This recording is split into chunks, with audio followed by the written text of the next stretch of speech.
Welcome, everybody. Hi, my name is Andrea Boykowicz. I'm the Interim Director at Oakland Planning and Development Corporation.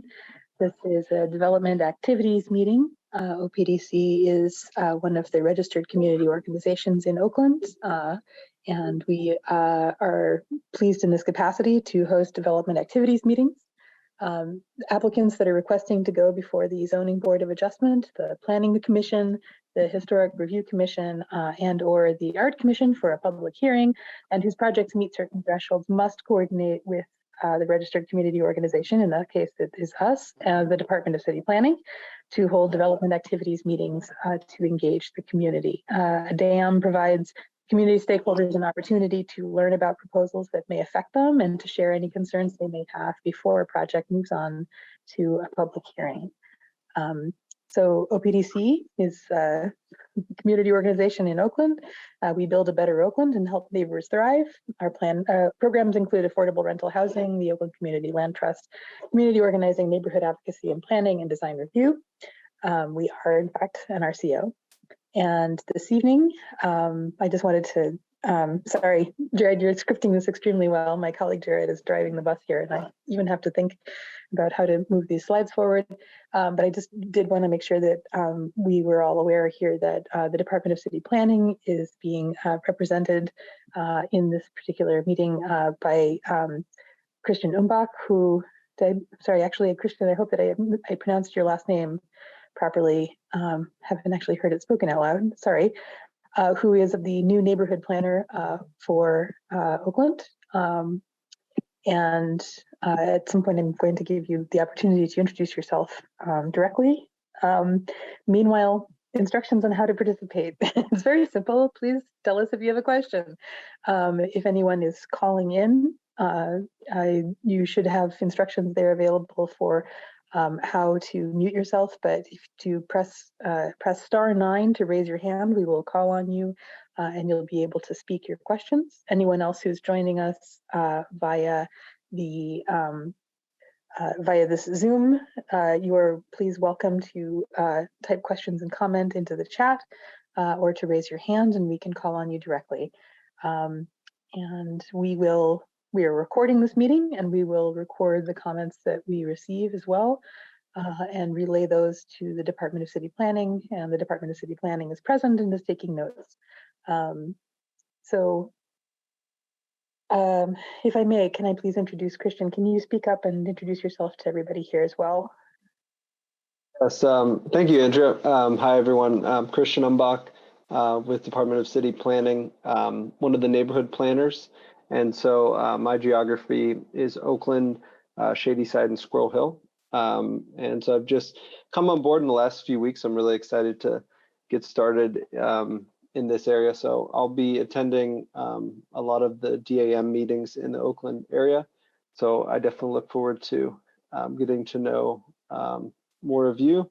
And yeah, this evening, like Andrea said, I'll be taking notes and developing the report of this meeting, and also here if you have any general questions. So thank you. Nice to meet everyone. Yes, us old hands just refer to them as the DAM meetings. So probably DAM is a more appropriate way to describe them, but there it is. Thank you so much, Christian. And if I may, I would also like to introduce Bill Edmonds. So Bill, you had a chance to introduce yourself earlier, but for the record, if you'd like to introduce yourself and your team and the project. Certainly. So I am a project coordinator with LGA. Our project is, as our presentation will state, at Synod Hall, which is a building on the campus of St. Paul Cathedral. And our presenter is going to be my colleague, John Evans here. So John, why don't you introduce yourself? Yeah, I'm John Evans. I'm a senior associate with LGA Partners. I run our historic preservation group, and so I've been helping out with some of the exterior interventions, and I'll be kind of leading the process through the HPC to get approval for the project. Then we also have Russ here as well, who's the project manager for the project. Right. My name is Russell Lawfer at LGA Partners. Yes, I'm the project manager for the firm, and working with both Bill and John on the project. Okay. Should we get started or? Yes, please. I was just about to unmute myself to invite you to please go ahead. From now on, the floor is yours. Please do present. Okay. So we'll move through, fairly quickly. If anyone has questions or wants to stop and kind of review something, just let us know, just to be respectful of everyone's time. For those of you who aren't familiar, Synod Hall is directly adjacent, as Bill mentioned, to St. Paul's Cathedral. This is the more community, I would say, focused side of the cathedral. It includes both church offices as well as an auditorium space that is used both by the church, but also for more public events, such as choir and things like that. Our main focus for the project is to do a renovation of the church offices, some restoration within the auditorium itself of finishes, reconfiguring the seating. But the primary thing that we're going to talk about today is the need to add new HVAC, heating, ventilation, and air conditioning systems into the new auditorium. And that's really the only part of the project that's going to have an impact on the exterior of the building. And so that's what we wanted to really focus on today. Next slide. So this shows a site plan of the overall site with Synod Hall located just north of St. Paul Cathedral.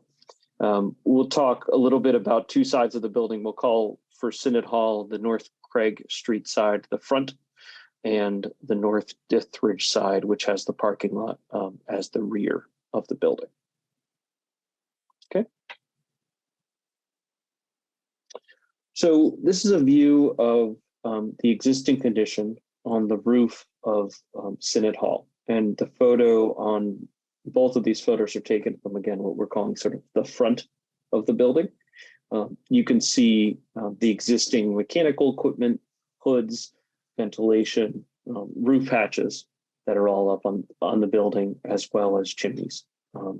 And so a lot of this equipment, actually all of the equipment you see here, with the exception of probably the roof hatch, is going to go away as part of this project and will be replaced with equipment that allows us to install the new systems we're proposing.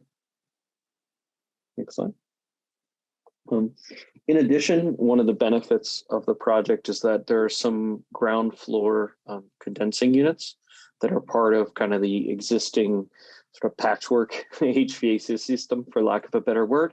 And our project with our new equipment will be removing all of those. So these units that you see that are kind of scattered about the site will be removed as part of this project.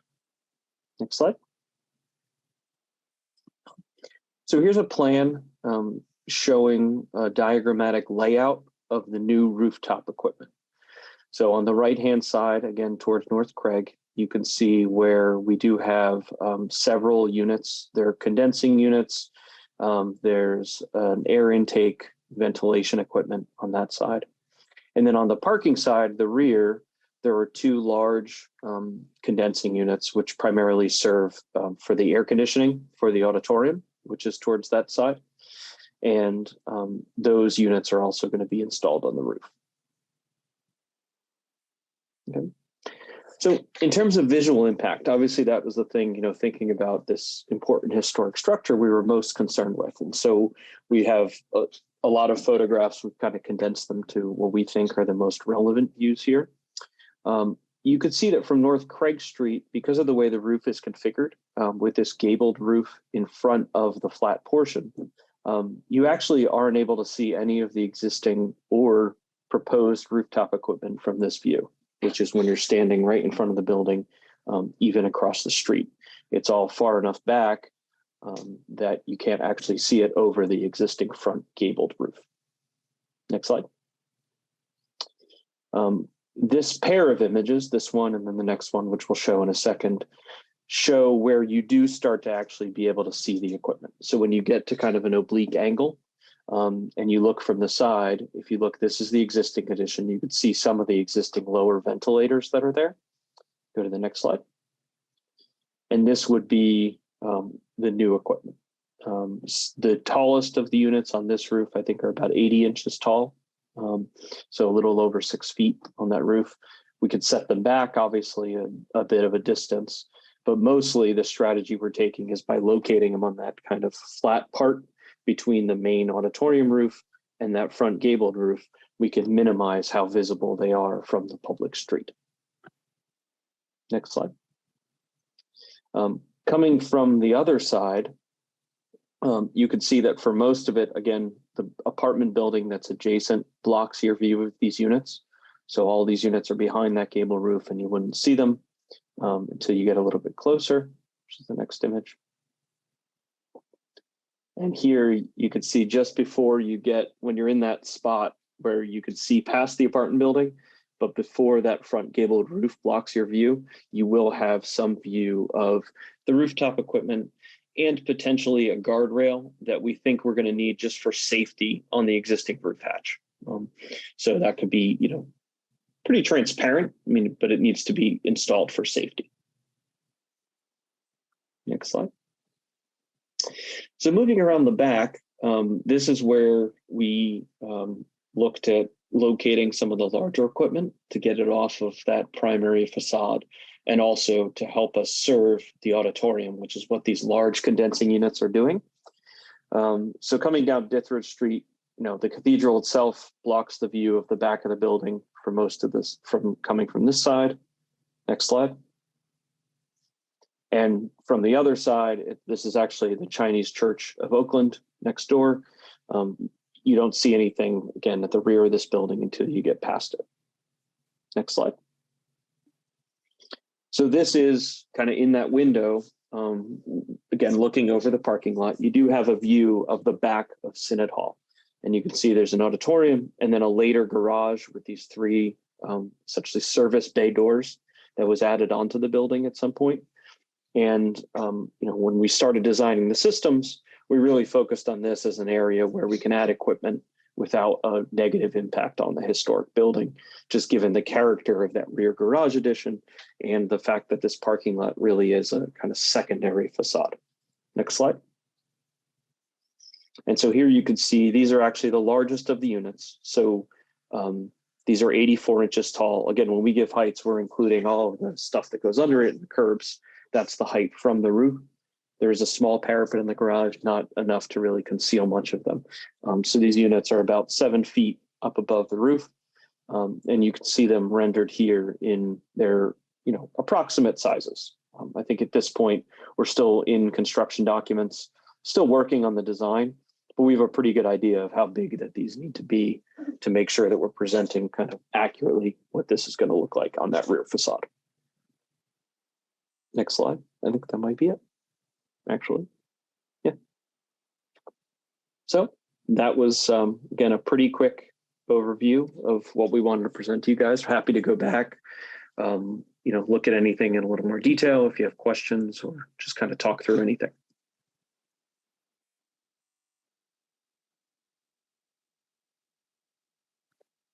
I don't really have any questions. I want to make sure that we all understand the reason why this project requires a development activities room meeting is that it is concerning the modification of a historic structure within the Civic Historic District. Is that correct, Christian?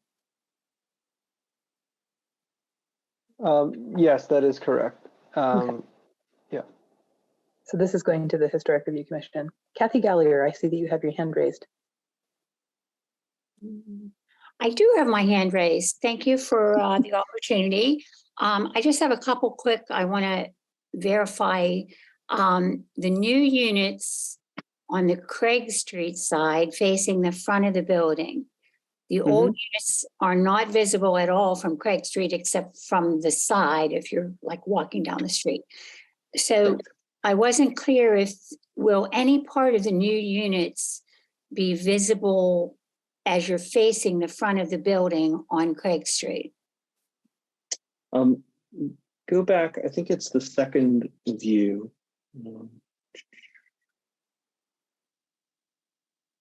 Like there, you can see the new units from the side. Correct. But are they visible as you're facing the front of the building? Now, if you're in front of the building, because the street isn't that wide, you can't get far enough back that you would see them over that gabled roof.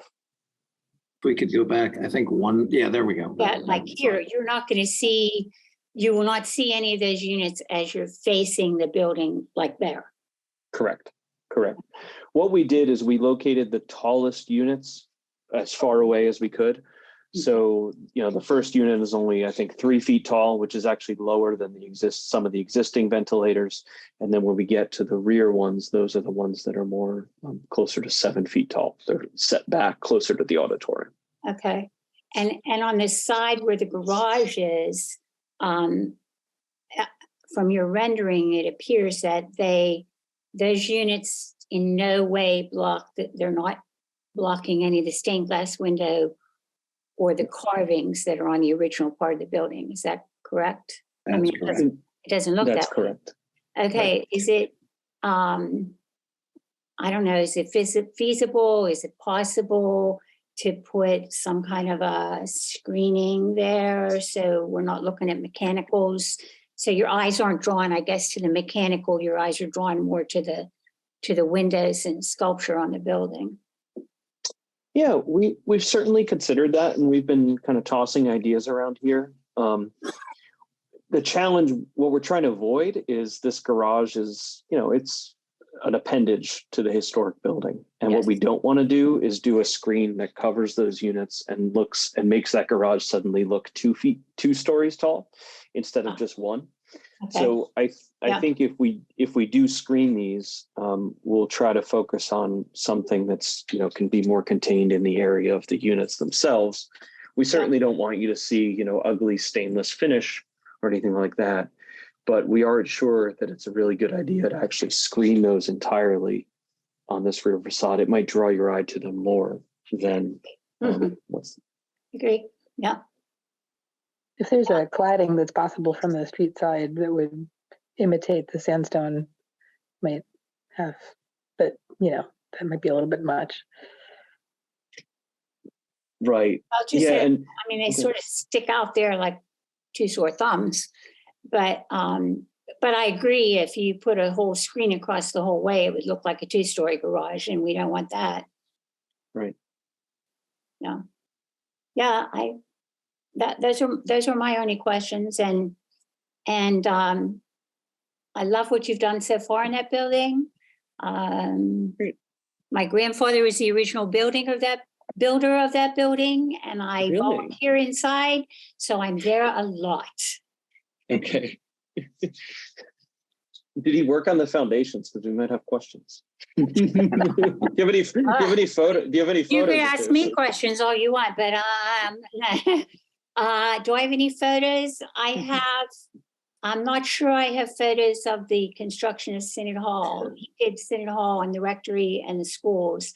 I know I have photos of the schools going up, but I'm not sure about Synod Hall, but I will check. That'd be great.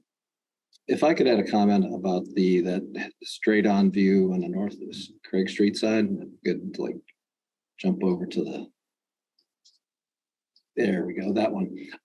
This photo was taken actually from the driveway of the apartment building, that circular driveway. I think it's 128, the tall apartment building. So this is as far back as you can get on public property view of the building. And in this shot, notice that you don't even see the high roof of the auditorium behind here from this view. The front part of the building completely blocks everything sort of from that ridge back. So just wanted to add to John's comment there. Yeah. And I would also say, we are intentionally conservative at this stage of design.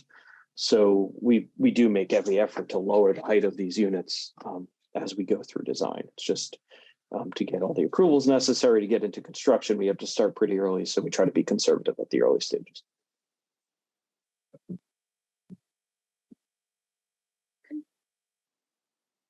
Does anyone else have a question? Ursula, you're also a neighbor that would be looking at this often. Do you have any questions for the team?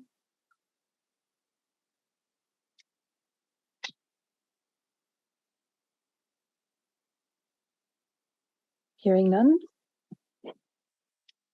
Thank you very much, everybody. I really appreciate your time, and it's extremely clear and simple and straightforward.